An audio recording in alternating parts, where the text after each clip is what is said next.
What was unclear now is clear.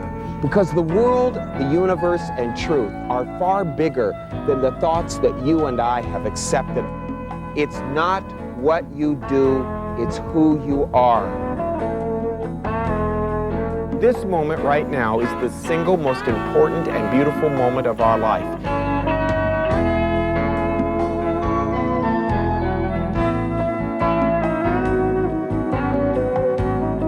Be in this moment, play in this moment, have this moment, live this moment. Want what's happening now. You begin to see that life is not so serious, that we're here to enjoy this experience of life through the tears, through the sadness, and through the fears. Every stream in life, every experience of life is leading me to the ocean of my existence. It's awesome stuff to live. Oh, Buddha! We don't need to do anything. There is no place else to be but where we are.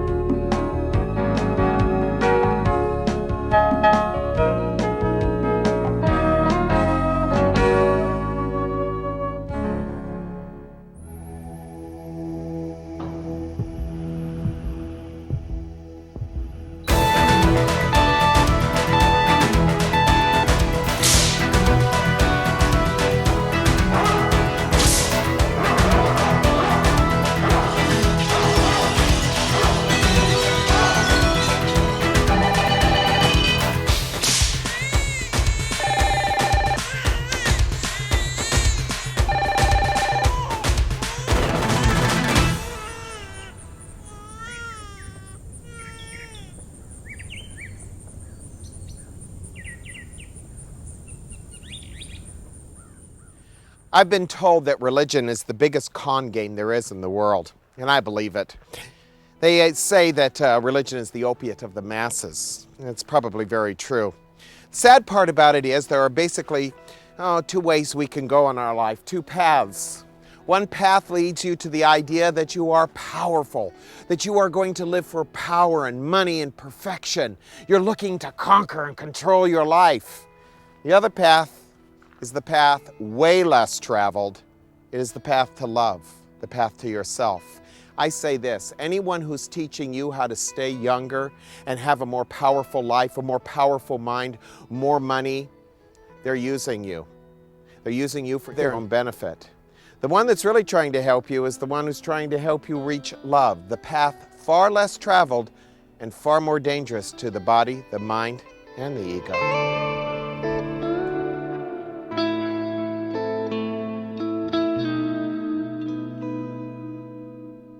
You know, it takes no real courage to have beliefs and opinions about everything. Everybody has an opinion and a belief about politics and religion and what's right and wrong, what's good and bad, what's love and what's unloving. In fact, in the West, we have these gurus, these teachers that come, and what they try to do is tell you that being spiritual means that you never grow old, that your mind becomes free and powerful, and you want a powerful mind, a powerful life, and powerful success. And you get crazy about it and you think, yeah, that's being spiritual. No, it's not. You don't hear a Jesus, a Buddha, a Lao Tzu talking about how to get up in the morning and be successful in business, do you? How to go out there and conquer the world and get what you want. In fact, it was Jesus that said, live in the world, but don't let the world live in you. Quite the opposite. We have strayed very far away from the spiritual premise in the Western culture, and we scoff at the idea of the whole concept of spirituality as a path to love. What is the path to love? Well, Jesus kind of put it out there. He gave us a price that we had to pay if we were going to ever know love. He said, your greatest enemies will be those of your own household. You won't hear ministers talking about that on Father's Day and Mother's Day. He said, unless a man hate not his mother, his father, his brother, his sister, his lands, yea, even his own life, he cannot follow me. Brings a new meaning to Good Friday, doesn't it? Now you know why they crucified him. He was going counterculture. He was saying, unless you're willing to leave your family and follow the path on the inside, to follow real love, to let go of all the ties that you believe in, keep you bound into love, the love of your body, your mind, your thoughts, You're not worthy of the path of love. And he was right. He was saying, go for it all. And if you're not willing to, then you'll never know the path of real love.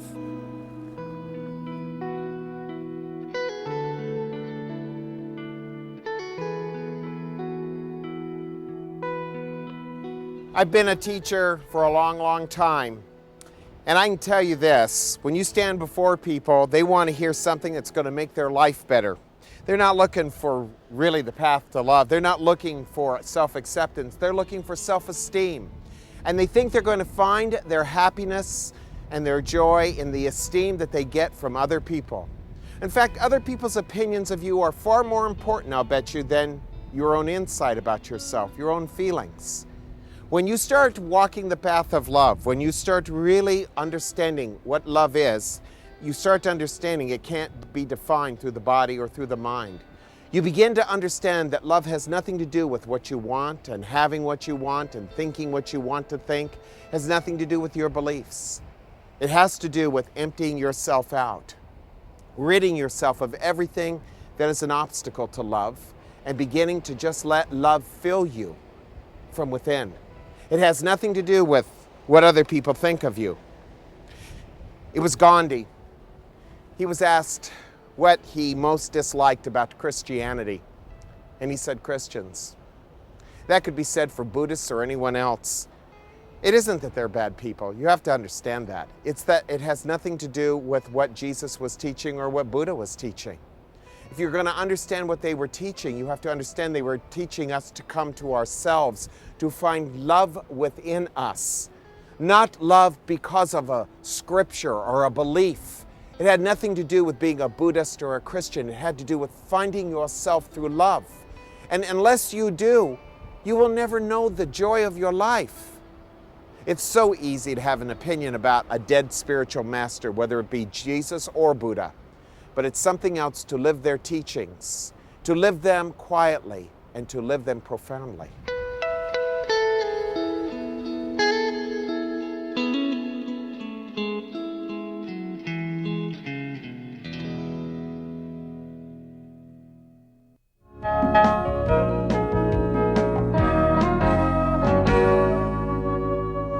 So my point is basically this. You have two roads you can live for. You can live for the road of gratifying yourself through esteeming yourself through other people, finding your value in other people, people respecting you for the money, the power, the prestige, maybe even how you look, and live your life that way. Or you can learn to take the spiritual path, which is the path far less traveled, and maybe live your life to understand love. Maybe to find yourself through love, which means that you won't be necessarily the richest person that ever lived. You won't maybe look younger. There's no payoff for your spiritual path. The path itself is the payoff. And that's what most people don't understand. What am I going to get if I do meditation? What am I going to get if I practice love? I hear that all the time. If I have to tell you what you're going to get, you're not worthy of the path. Not at all. I can't be asking questions about where I'm going to end up, what's going to happen to me. Christians always want to know where they're going to end up. Are they going to end up in heaven or are they going to end up in hell? That is absolutely the most ridiculous question to ask. Self-esteem has to do with valuing yourself through other people's opinions. Do you want to live your life at the mercy of what other people think? Has there ever been anyone in your life who you have respected and loved and wanted to live their life so much that you would give up your life to live their life? Not me. I've never found that in my life. I say this, self-esteem is the way in which we go when we're seeking just to get through our life. Self-acceptance means I live my life for other reasons. Reasons that are not logical, reasonable, but are definitely the path to happiness.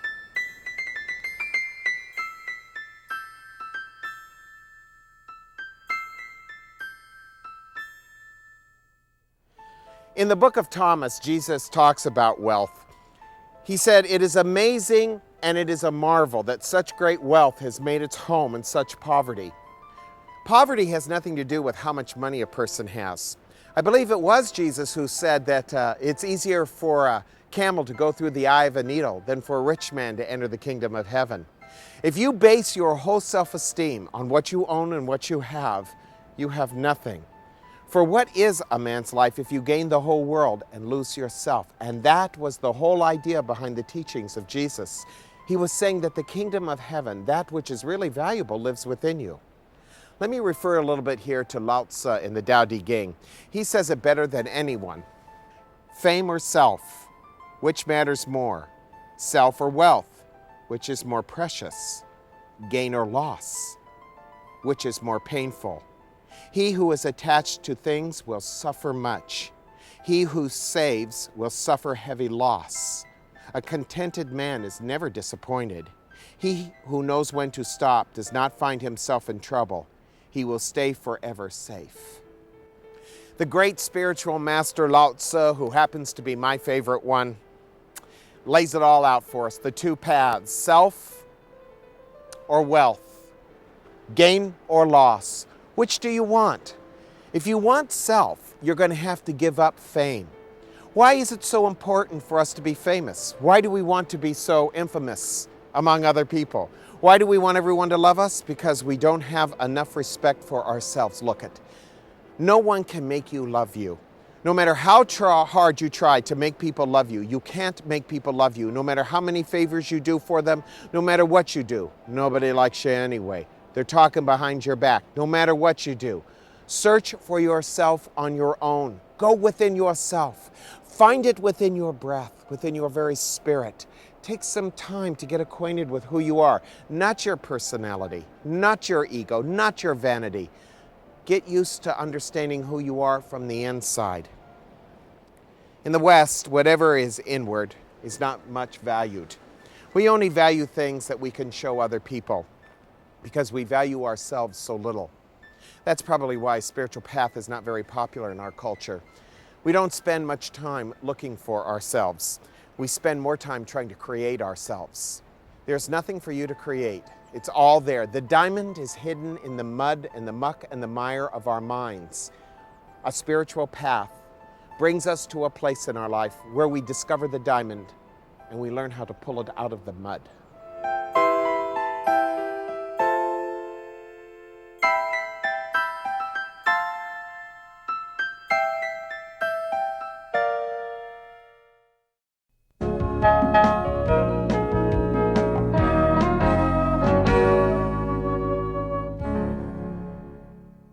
If there's one thing I want you to take away from this program, it is simply this. You don't have to be perfect to be loved. If I depend upon you to make me feel loved, to make me feel secure about myself, to make me feel good about me, then I'm not loving you. I'm using you. Motivational speakers, Western gurus, they're all trying to say to you, look, love is affection. It's how you feel in your body and in your mind. And if something makes you feel good in your body, makes you feel good in your mind, if you look youthful and you live forever in your mind and your ideas are more powerful than your circumstance, then you must be spiritual. That's hogwash. The real path to spirituality is, as Lao Tzu said, is it going to be yourself or is it going to be fame? Is it going to be wealth or is it going to be you?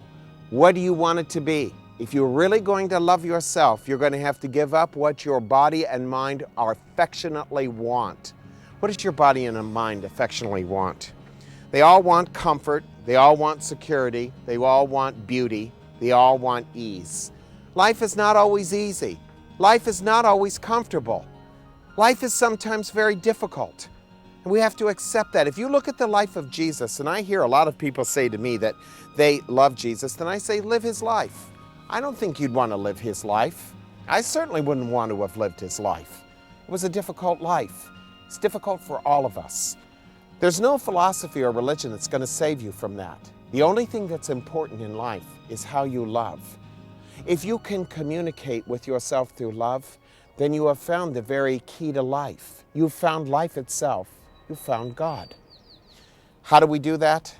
You have to give up affection for love. That's the first thing you're going to have to give up. The body seeks affection. I'm not saying you should not kiss someone, hug someone, enjoy the company of people. I'm just saying don't take it to extremes. Don't make it your whole life to want somebody to love you and touch you. Make sure you touch your spirit on the inside. Then your touch physically to someone else will be deeply compassionate, tender, and kind. We've put far too much emphasis on the arrogance of touch.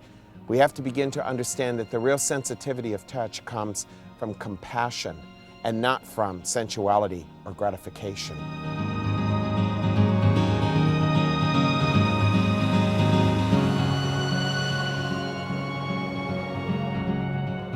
So nobody likes you anyway, and the whole object of life is not to live for what other people think of you. You don't have to be perfect to be loved. Everything that we do in this life and every person we meet is an opportunity for us to see ourselves and to reach ourselves.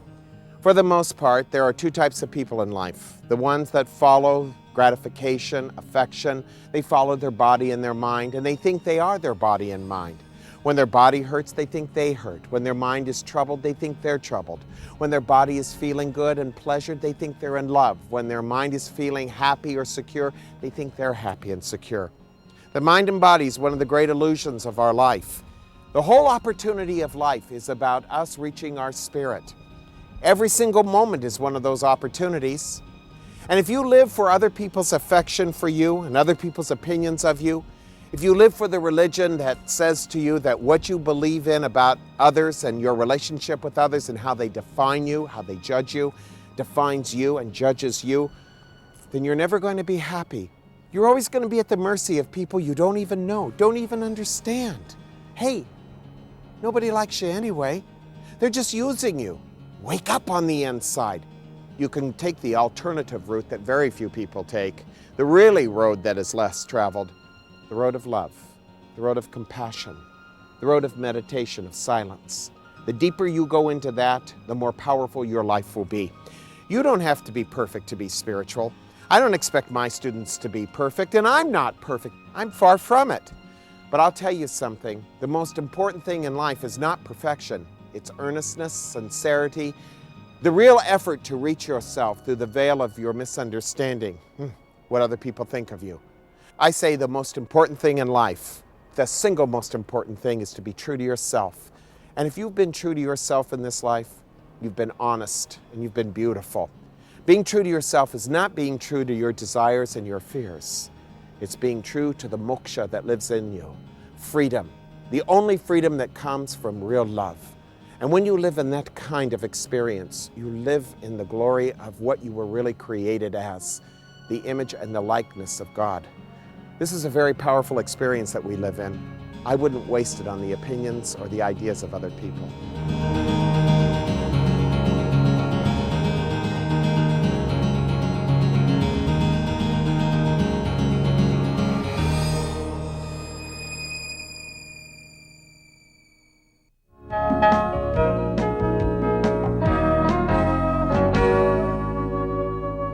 Well, here we are back in the old graveyard.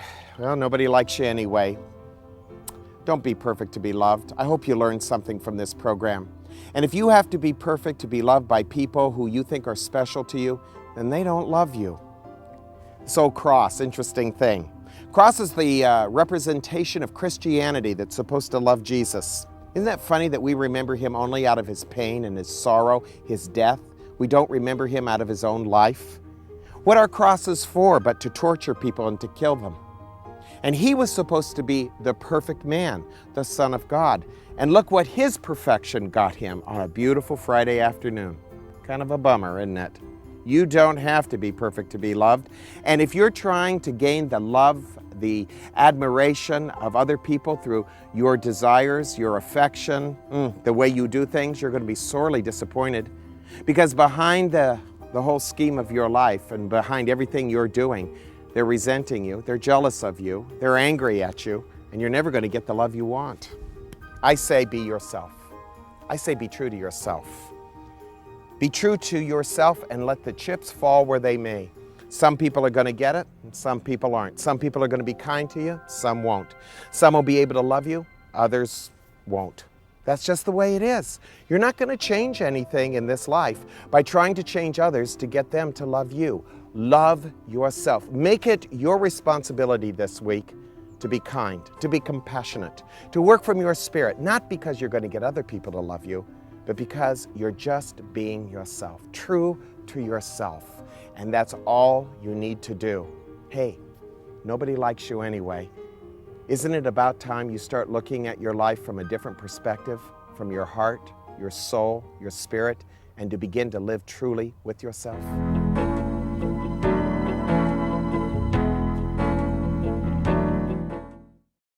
I've been told that the religion... I go into the studio and I put some real meat on the potato, so to speak. And what I'd like to offer to you is... You're going to want the 4-cassette series on this, a very special...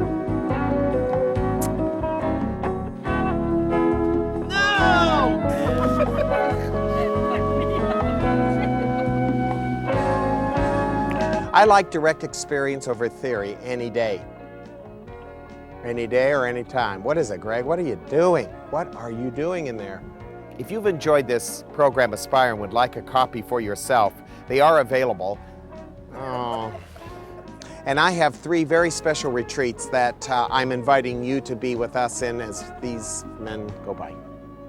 Let's do it again.